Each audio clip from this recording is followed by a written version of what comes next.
Bueno, ya estamos de regreso para iniciar este capítulo de hoy y tenemos como invitados, una gran invitada. Voy a partir por Evelyn Stevens, gerente de sostenibilidad y cambio climático de PricewaterhouseCoopers Chile. Evelyn, gracias por estar acá con nosotros. Hola Nancy y gracias a ustedes por la invitación. Gracias. Bueno, y también nos acompaña Andrés Sanín, que es director de Energía, Utilities y Recursos también de PricewaterhouseCoopers Chile. Y voy a comenzar esta conversación, así en la introducción, lo que va a ocurrir, ojalá en la COP26, que efectivamente tengamos señales de cambio, pero sabemos que los cambios parten de partida por nosotros, pero también hay cambios que hay que hacer en la economía y obviamente todo se trata de cambiar las fuentes o la matriz energética. Tenemos que vivir esta transición. Andrés, me gustaría que nos contaras cuáles son como las oportunidades desde el punto de vista de las tecnologías. O sea, sabemos que hay varias tecnologías disponibles que nos ofrecen una gama diversa y que muchas de esas tecnologías van a depender del sector o del territorio que tenga más facilidades para incorporar una u otra. ¿Cómo se van a dar esos sistemas, así como si uno los piensa, esos sistemas del mañana? ¿Cuáles van a ser esos sistemas energéticos del mañana?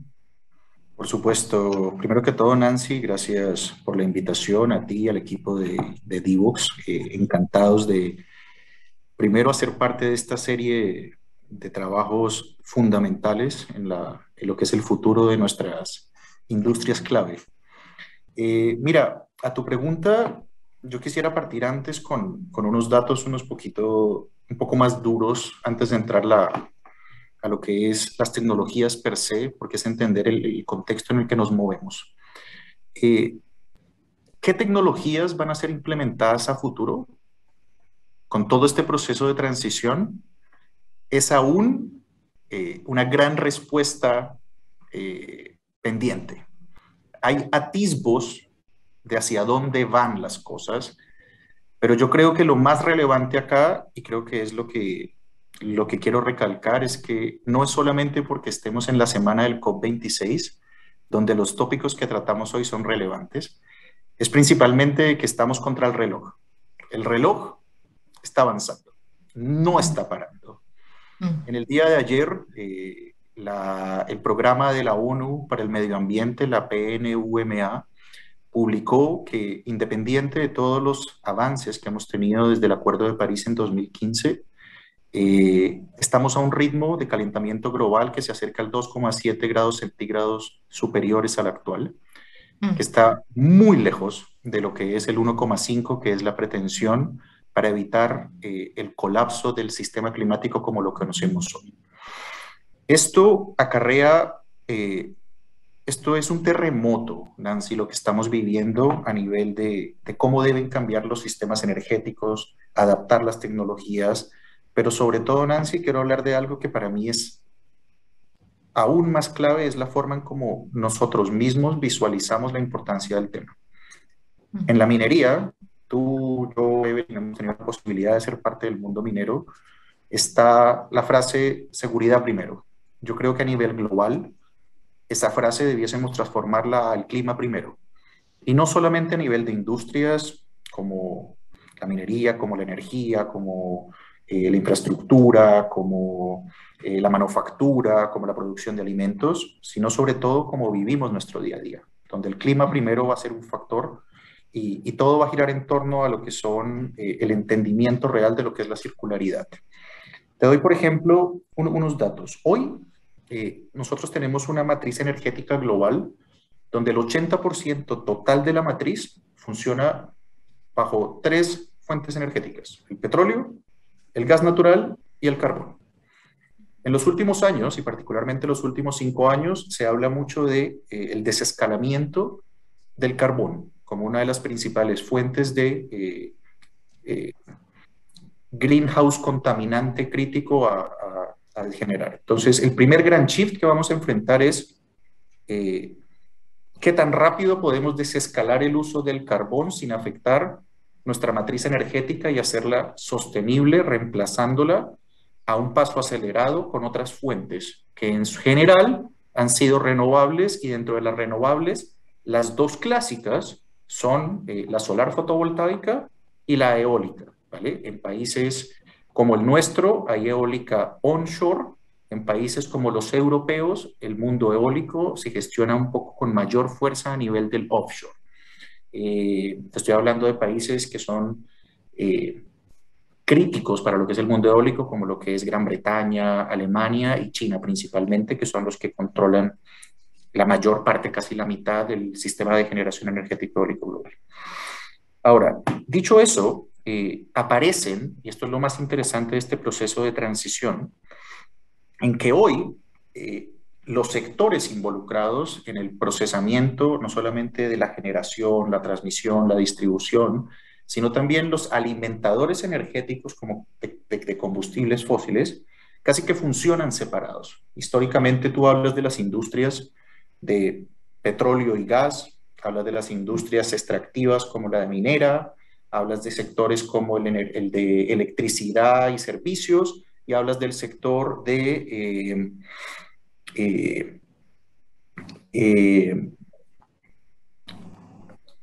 se me fue un poquito el tema, te pido disculpas, pero de forma muy lineal y muy separada.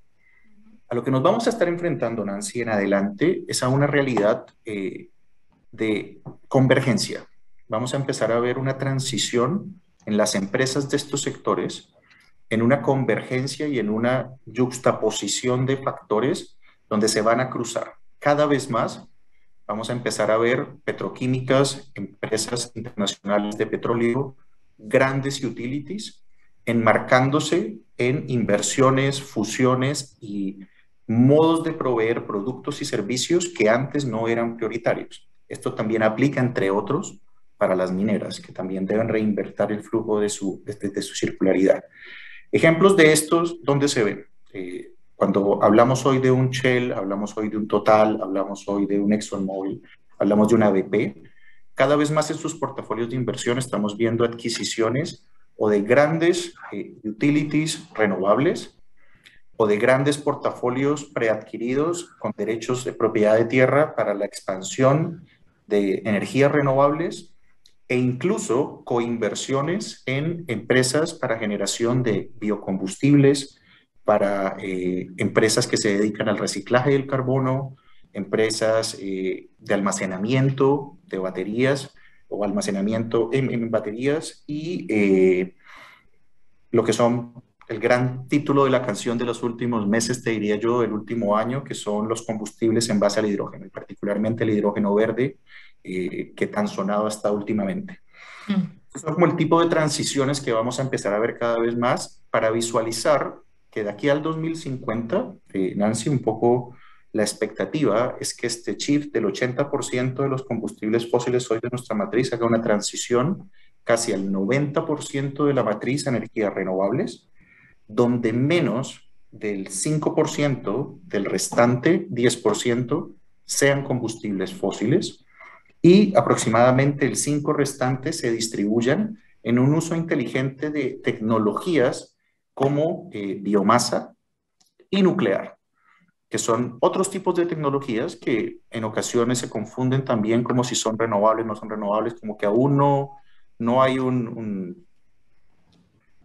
una adecuación del lenguaje total de, oye, hacia dónde vamos, que nos permita decir, oye, ¿cómo redistribuimos esto? Pero lo más interesante es la forma como los flujos de interacción e interconexión se generan, porque primero no van a ser lineales, segundo, van a estar intramezcladas, es decir, van a haber empresas que claramente van a estar involucradas en mucha o en la totalidad de las partes de la circularidad, desde la generación hasta la distribución, incluso la producción y el reciclaje de los procesos, con una muy fuerte interacción, mucho más fuerte que antes, y creo que esto es otro de los cambios más relevantes que tendremos que estar viendo del rol estatal en el mercado eléctrico.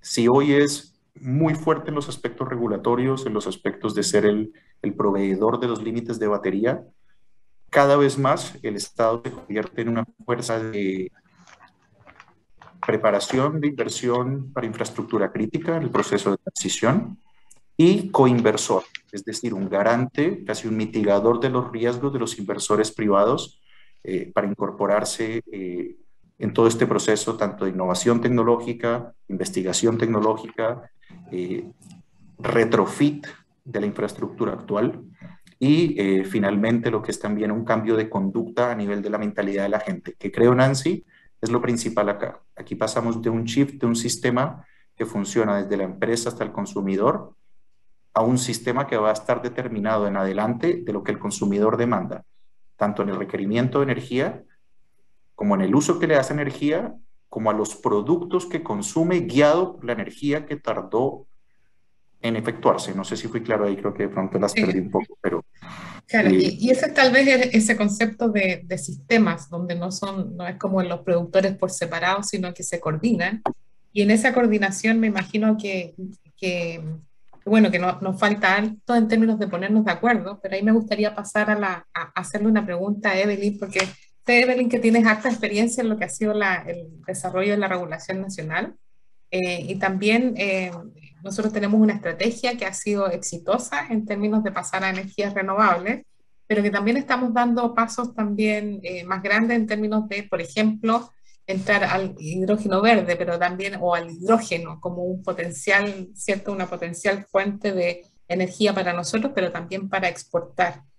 Me gustaría que habláramos un poco sobre cómo estamos preparados. Sé que hay una ley de cambio, un proyecto de ley sobre cambio climático que no sé si ya salió, a ver si nos puedes contar un poco sobre eso, sobre cuáles van a ser tal vez los acuerdos que podemos y las oportunidades en estos sistemas que hablaba Andrés, de cuáles son los sectores que se empiezan ya a integrar y que hay alguna especie de avance en la línea donde deberíamos apuntar, salir de la linealidad y empezar a trabajar de una manera más integrada como sistemas para ir haciendo un aprovechamiento tanto de los recursos como de las oportunidades que tiene el país por todas sus condiciones, obviamente, riquezas minerales y condiciones de territorio, o sea, el sol en el norte, el viento en el sur, etcétera. A ver si nos puedes comentar un poco sobre eso, Evelyn.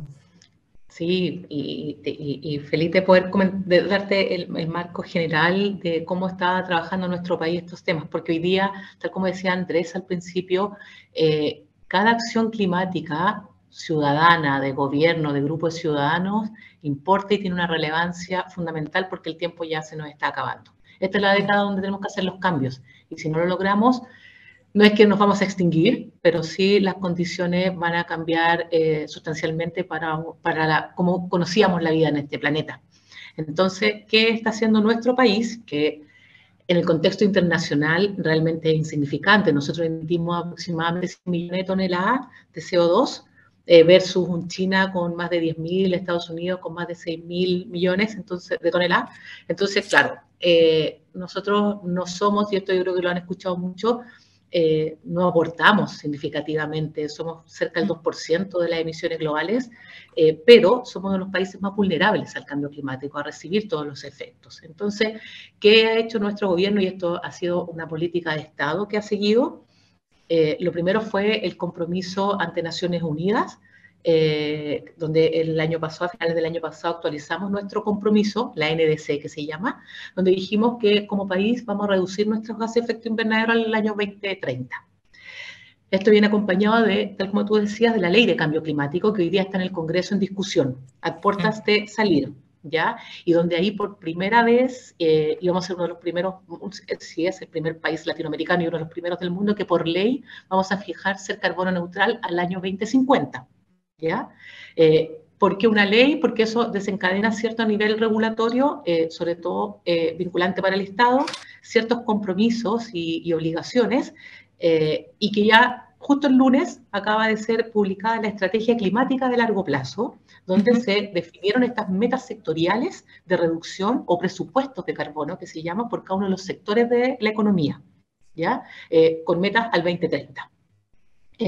Particularmente, que el que mejor conozco, el sector de energía, ya tiene su plan de descarbonización, o sea, su plan, sí, bien digo, descarbonización, y tal como tú decías, tenemos hidrógeno, potenciar el desarrollo de esta industria del hidrógeno, tenemos edificación sostenible, particularmente la construcción, la electromovilidad, la eficiencia energética, la industria total como industria genérica y el que más se conoce, el retiro de las centrales de carbón.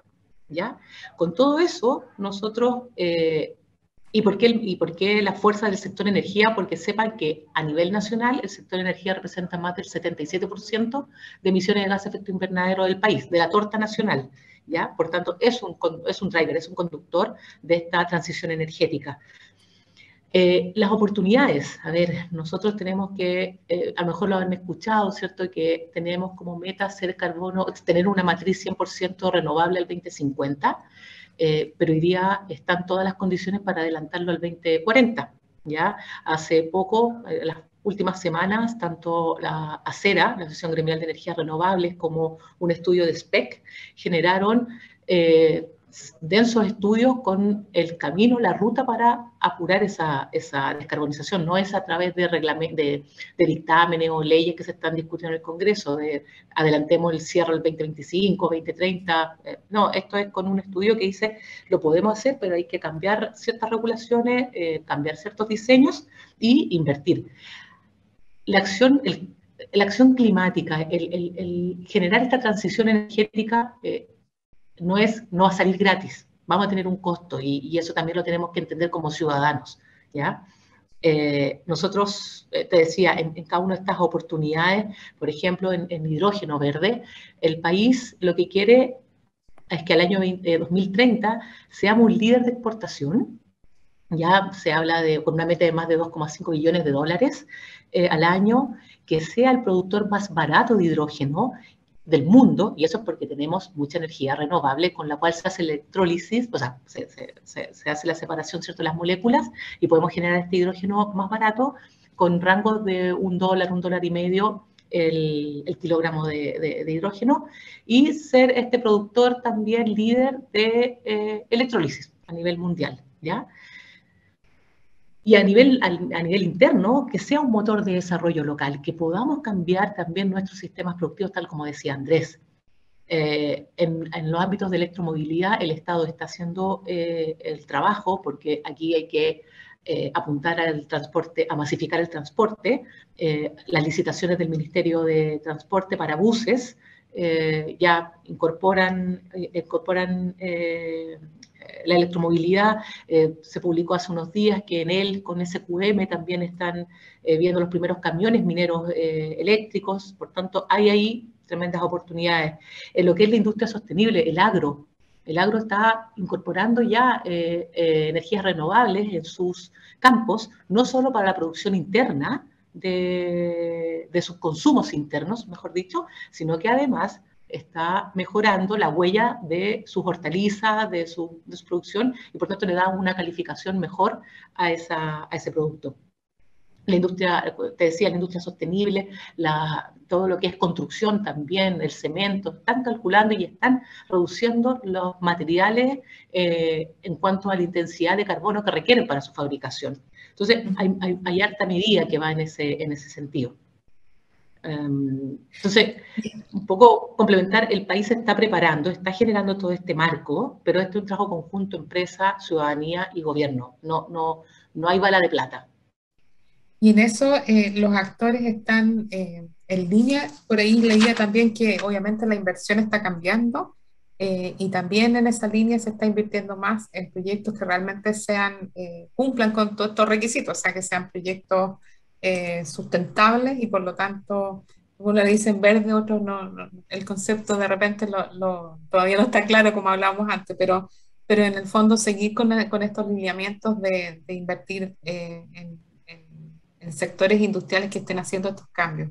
¿Cómo ven ustedes la inversión en Chile? Nos quedan pocos minutos para terminar este primer bloque, pero me gustaría que viéramos eso mismo, o sea, tenemos la participación del Estado, por un lado, hablaba Andrés, y por otro lado también la inversión en Chile que necesitaríamos para hacer esta transición en un punto tal vez donde la economía también nos está mostrando incertidumbres, pero vemos que puede ser un invertir con un retorno que podría ser grande si nos convertimos en productores. Entonces, parece que por ahí va el punto, ¿no, Andrés?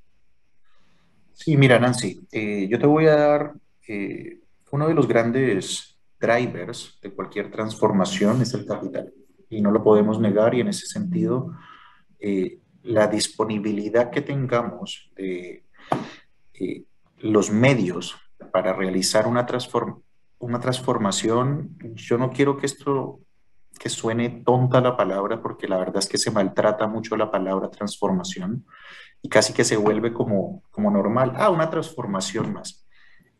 Esto es una rotación completa, casi de 180 grados en la forma en cómo debemos estar operando y debemos estar visualizando la forma como nos enfrentamos al consumo energético, al consumo de productos y a nuestro día a día de costumbres básicas, ¿vale? Hacer este cambio que implica, y te doy algunos ejemplos, retrofit de edificios y casas para que sean energéticamente eficientes en un país como Chile que tiene varias dificultades históricas, regionales, geográficas, de tamaño de sus ciudades intermedias, etcétera, y de la categoría de sus infraestructuras, es un desafío proporcionalmente inmenso. Súmale a eso que para lograr una descarbonización efectiva, el sector clave es el transporte y cuando hablamos de transporte no solamente estamos hablando de flotas de camiones, de vehículos particulares eléctricos, estamos hablando de flotas de buses, estamos hablando de potencialmente trenes, estamos hablando, hoy se habla de alianzas globales de transporte marítimo que utilice medios de combustible absolutamente verde. La infraestructura asociada a todo lo anterior, es decir, estaciones de carga, es decir, velocidad de dichas estaciones de carga. Es una inversión que cuando tú empiezas a descomponerlo, y esto es un poco la gran conclusión de la dificultad que se tiene hoy a nivel económico, es que la transición, cuantificarla, es altamente complejo. Te voy a dar una cifra para que te hagas un caso de las proporciones. A nivel global, la OECD calcula que anualmente, si estuviéramos todos sincronizados a contar de hoy y estuviéramos todos alineados en nuestras estrategias, nuestra visión de cambio, cómo van a migrar las industrias, que todo lo que no existe hoy existiera, ¿vale? Y poniéndolos en ese escenario óptimo, se habla de 6,9 trillones de dólares de acá hasta el 2030, anual, global, para poder alcanzar o estar acercándonos a la meta del 1,5 que se nos está pidiendo. Y eso sin incluir los costos asociados a un reemplazo potencial de los impuestos relacionados a la combustión fósil, es decir, ¿qué vamos a hacer con estos cargos impositivos? Sin contar los incentivos que tendremos que darle a las empresas que generan innovación, desarrollo, e investigación para la revolución verde. Hay una gran cantidad de tecnología, Nancy, que hoy está a nivel piloto, que necesita un empoderamiento relevante para que ocurra, y a menos de que hoy se le dé un incentivo real para que eso se genere, o a nivel de inversión o a nivel de trabajo para hacerlo, no va a pasar. Tenemos que pensar la compensación, disculpa, con esto cierro, la compensación para los trabajadores que desplazamos, porque cuando cambia todo el sistema necesita nuevos skills, nuevas formas de trabajar, recapacitación, son costos. Cuando yo te digo esos 6,9 trillones de dólares anuales globales, es sin incluir todo esto. No podemos no actuar, y eso es una base. O sea, yo quiero que nos quedemos de esta conversación, si quieres, antes de la pausa, y discúlpame con unos temas, pero para mí esto es un tema crítico, casi a nivel personal, por el futuro de mi pequeña, de mi familia y por supuesto de nosotros como país. Es, primero, el reloj avanza sin parar, no podemos no actuar. El costo de la transición va a tener que ser reevaluado constantemente. Me encanta que tengamos un marco institucional, Evelyn, y acá quiero recalcar lo que tú dijiste. Uno de lo que nos ha distinguido, Nancy, a nivel global durante los últimos años es la fortaleza de nuestros marcos institucionales y la robustez que han mostrado ministerios como el de Energía, ministerios como el de Minería, que de verdad, y parece que no lo tomamos muy a la ligera, son referenciados como los mejores ministerios y estructuras regulatorias del mundo. Nos reconocen también la forma en cómo interactuamos bilateral y multilateralmente. Ustedes recordarán que Chile fue el anfitrión del COP25 hace 2 años atrás, ¿vale? Por ende, al ser presidentes, tenemos que estar con un seguimiento de cumplimiento de metas muy, muy estricto, mucho más que los otros, casi que nos ponen en el paredón.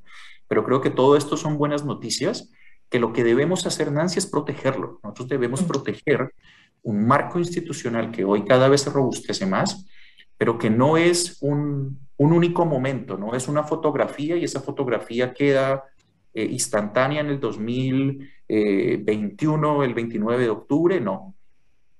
Todos los días, a cada momento hay que generar una reevaluación, una reconversión, una reanálisis de lo que está sucediendo para poder reaccionar adecuadamente y sobre todo tomar aquellas medidas que más nos apoyen como país.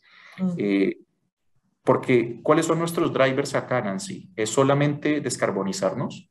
Creo que no. O sea, tú puedes hacer todo el trabajo para descarbonizarte, pero un país que se descarboniza y no crece, no está haciendo nada. Exacto, y ¿vale? De hecho te quiero invitar al segundo bloque a hablar sobre lo que estamos, o sea, cómo los distintos sectores se están movilizando acá en el país, pero también cuáles son los desafíos que tenemos desde el punto de vista en esto.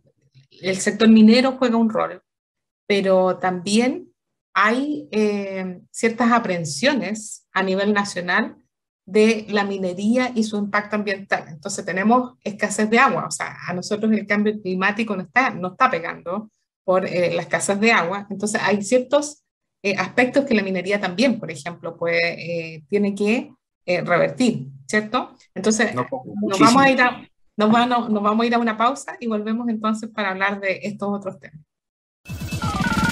No te quedes fuera. Conversaciones de educación, aprendizaje y tecnología. Cada lunes y miércoles a las 15 horas con Nicolás Soto en Tareas de Tecnología. Somos divoxradio.com.